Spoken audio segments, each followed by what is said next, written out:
بسم اللہ الرحمن الرحیم الحمد للہ رب العالمین والصلاة والسلام علی من کان نبیا وآدم بین الماء والتین وعلی آلہ واصحابہ وأولياء أمته وعلماء ملته والشهداء محبته أجمعين أما بعد فأعوذ بالله من الشيطان الرجيم بسم الله الرحمن الرحيم قال الله تبارك وتعالى في القرآن المجيد والفرقان الحميد يا أيها الذين آمنوا توبوا إلى الله توبة نصوحا صدق الله مولانا العظيم وبلغنا رسوله النبي الكريم الأمين ونحن على ذلك لمن الشاهدين والشاكرين والحمد لله رب العالمين إن الله وملائكته يصلون على النبي يا أيها الذين آمنوا صلوا عليه وسلموا تسليما بآواز بلند درود و سلام پڑھیے الصلاة والسلام عليك يا رسول الله وعلى آلك وأصحابك يا حبيب الله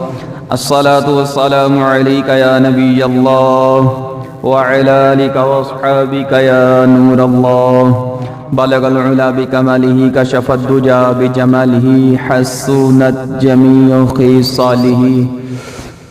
صلوا عليه وآله وأصحابه وبارك وسلم يا صاحب الجمال ويا سيد البشر من وجهك المنير لقد نور القمر لا يمكن الثناء كما كان حقه بعد خدا بزرگ توئی قصہ مختصر اللہ اللہ شہ کونین جلالت تیری اللہ اللہ شہ کونین جلالت تیری فرش کیا عرش پہ جاری ہے حکومت تیری تیرے انداز یہ کہتے ہیں کہ خالق کو تیرے انداز یہ کہتے ہیں کہ خالق کو تیرے سب حسینوں میں پسند آئی ہے صورت تیری اور دیکھنے والے یہ کہا کرتے ہیں اللہ اللہ دیکھنے والے یہ کہا کرتے ہیں اللہ اللہ کہ یاد آتا ہے دیکھ کے خدا صورت تیری اور چین پائیں گے تڑپتے دل محشر میں کسے غم یاد رہے دیکھ کے صورت تیری حمد و صلات کے بعد میرے نہایت واجب الاحترام محترم مقام پیارے اسلامی بھائیوں بزرگوں آج جمعۃ المبارک ہے اور اللہ تبارک و تعالی کی توفیق سے فضل و کرم سے ہم اللہ کے پاک گھر میں حاضر ہوئے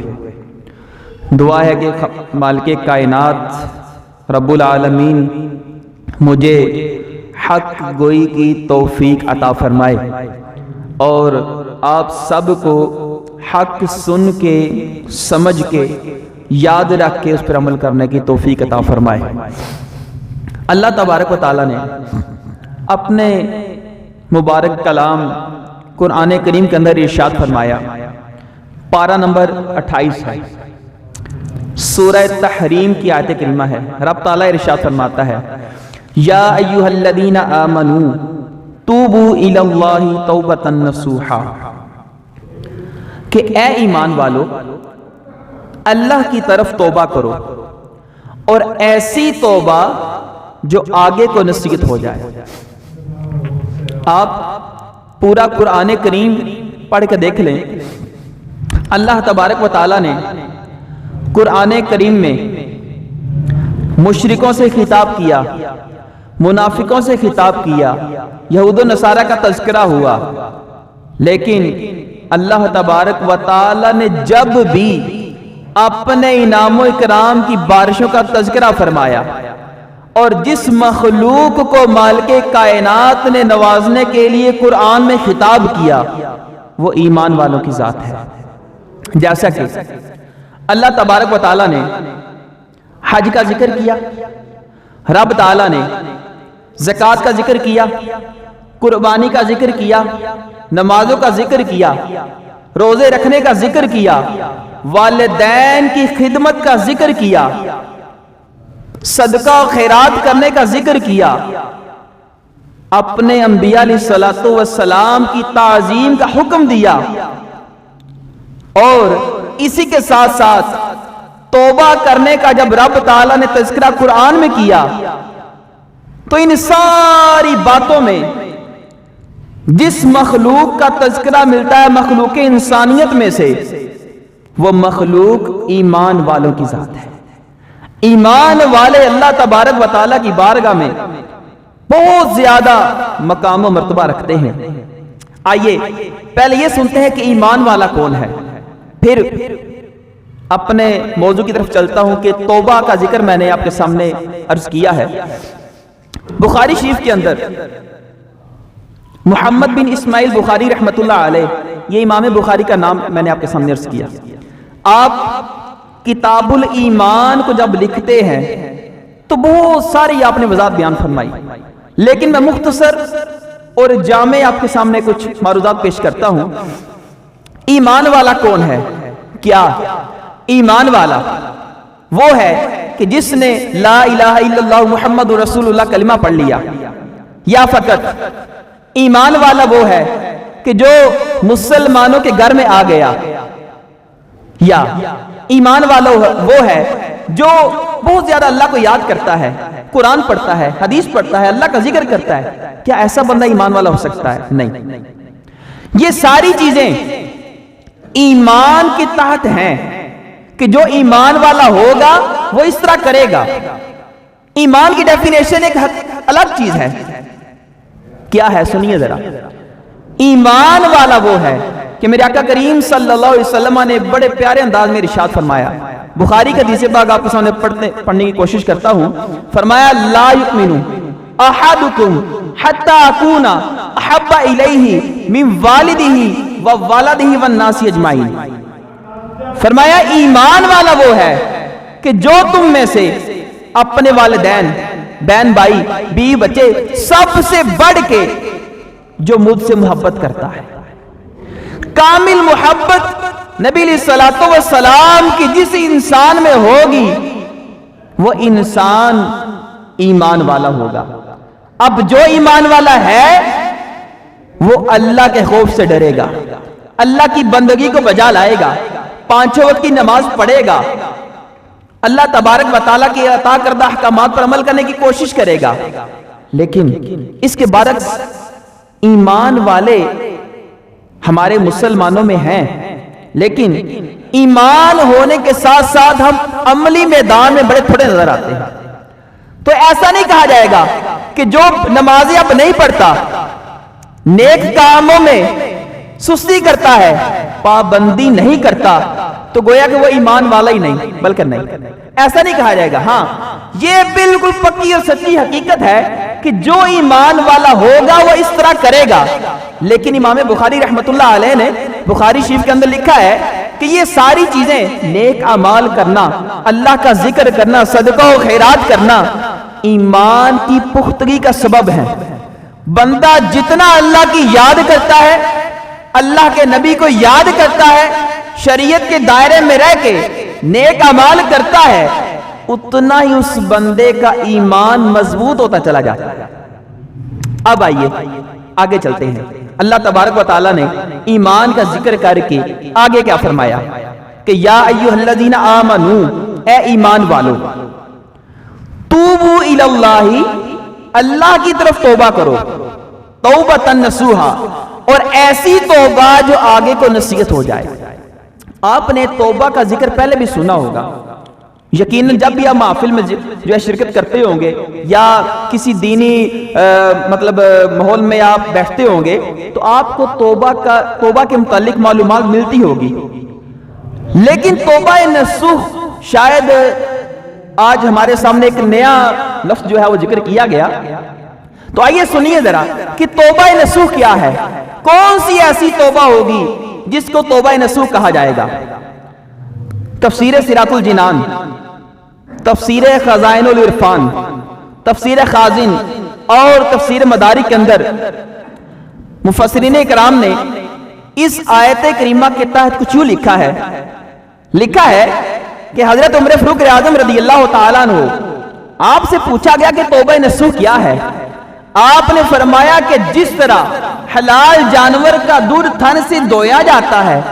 دھونے کے بعد وہ دوبارہ دودھ نکلا ہوا تھن میں واپس نہیں جاتا، تو بندے کی مثال بھی یہی ہونی چاہیے جب مالک کائنات کی بارگاہ میں پکے اور سچے دل سے توبہ کر لے، تو جب تک رب تعالیٰ توبہ کرنے کے بعد بندے کو زندگی عطا فرمائے تو اس بندے کا اپنے گناہوں میں واپس نہ جانا یہ توبہ نصوح ہے۔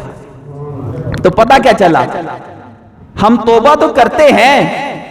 لیکن ہمارے عمل میں برکت نظر کیوں نہیں آتی؟ جی تو پتہ کیا چلا کہ ہم توبہ تو کرتے ہیں، توبہ کے متعلق سنتے ہیں، لیکن ہم اپنے گناہوں سے ابھی تک بیزار کیوں نہیں ہو سکے، ہمارے عمل میں نیکیوں میں برکت کیوں نہیں ہو سکی، اسی طرح ہم گناہوں سے بچنے میں کامیاب کیوں نہیں ہو سکے۔ گناہ کیا ہے؟ اللہ تبارک و تعالیٰ کے حکم کی پاسداری نہ کرنا،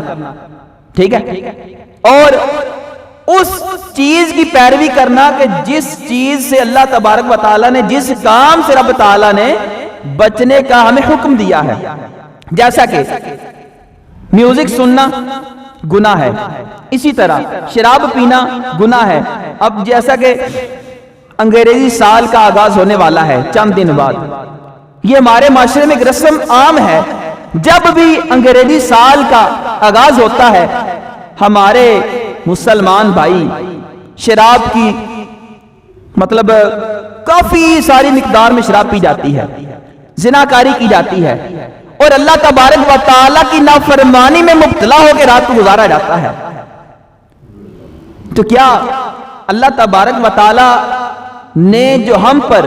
معراج کی رات نبی علیہ الصلوۃ والسلام کو 50 نمازوں کا تحفہ دے کر بھیجا ہے، اور رب تعالیٰ نے ہم پر اتنی ساری اپنی نعمتوں کا ظہور فرمایا ہے،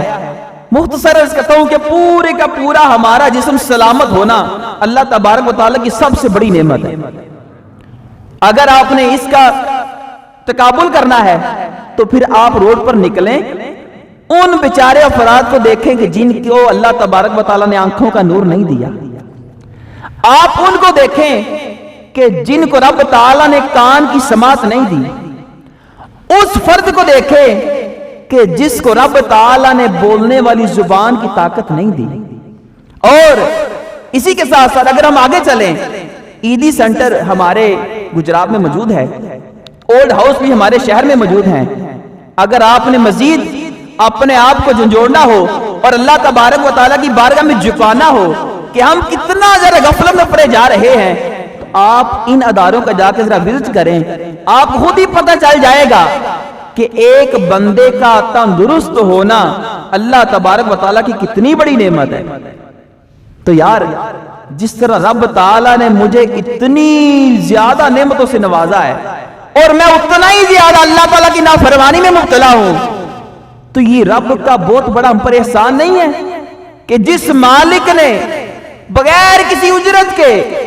ہمیں نعمتوں کی بارشیں کر دی، ہم پہ گانے ہم سنیں، آنکھوں کا غلط استعمال ہم کریں، پاؤں ہمارے غلط جگہوں پر چل کر جائیں، اور وہ مالک کائنات کتنا وسیع ظرف والا ہے،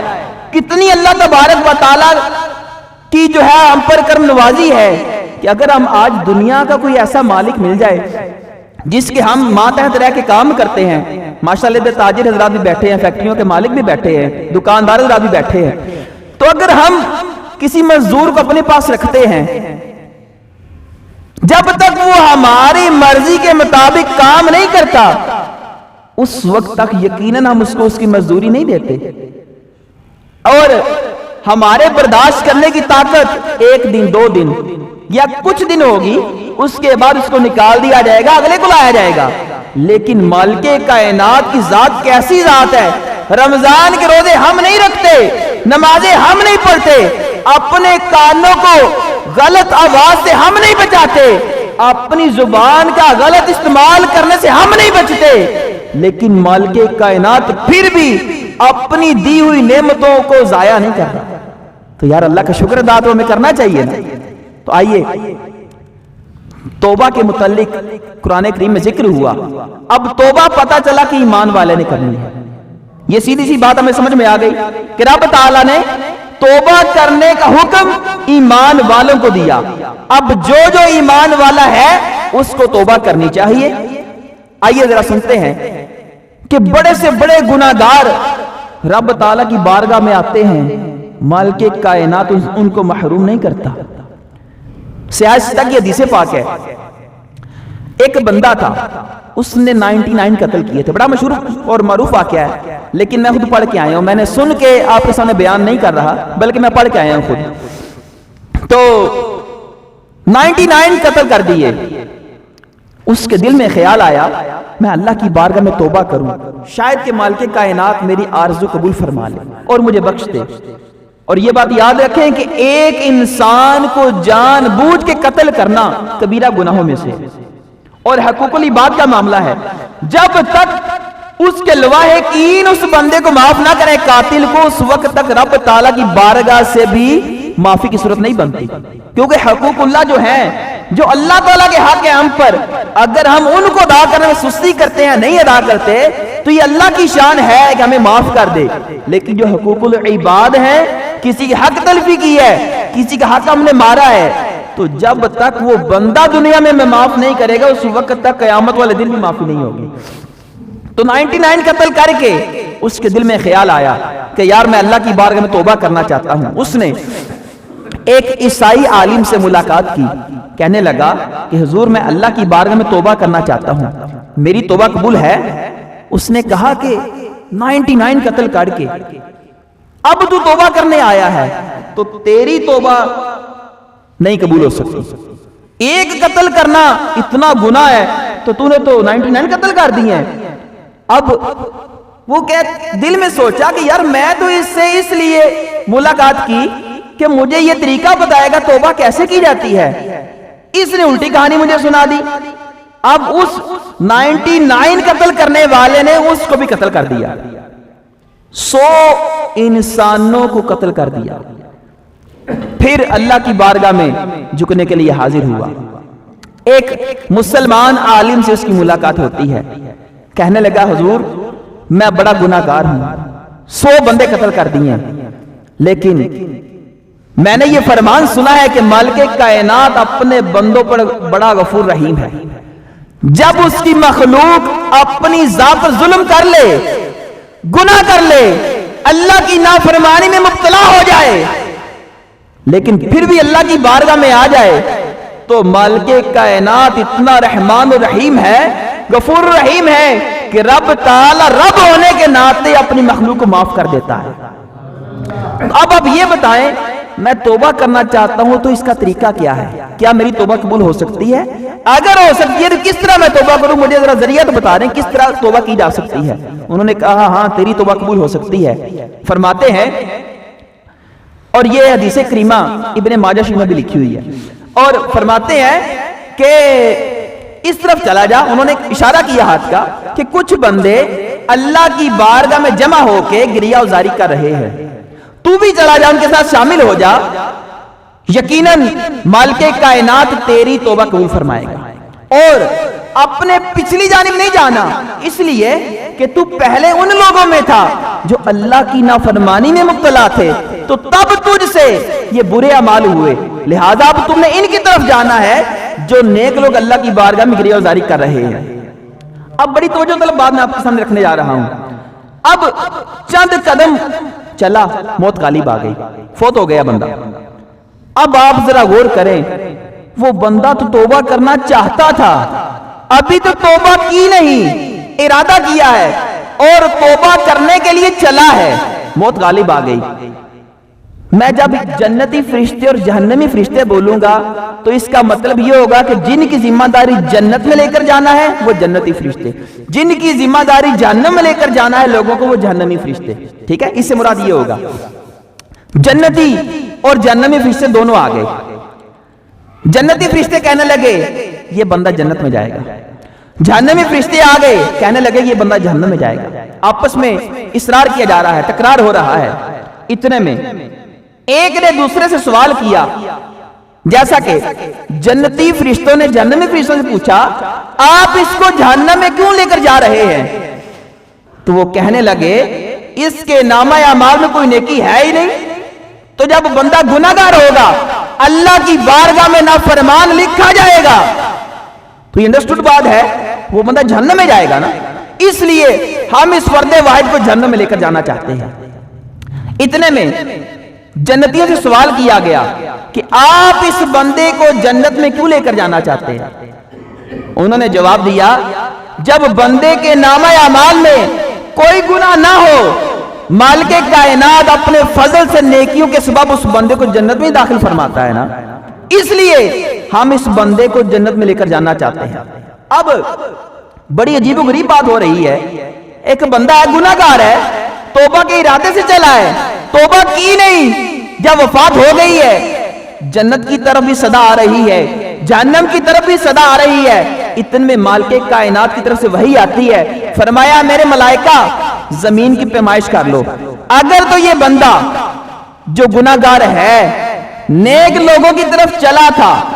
نیک لوگوں کا فاصلہ زیادہ بن جائے تو پھر اس کو جنت والے فرشتے جنت میں لے جائیں.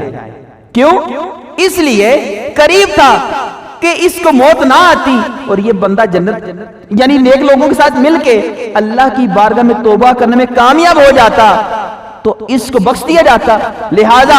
اگر نیک لوگوں کا فاصلہ ماپا جائے، نیک لوگوں کا فاصلہ کم رہ جائے تو پھر اس کو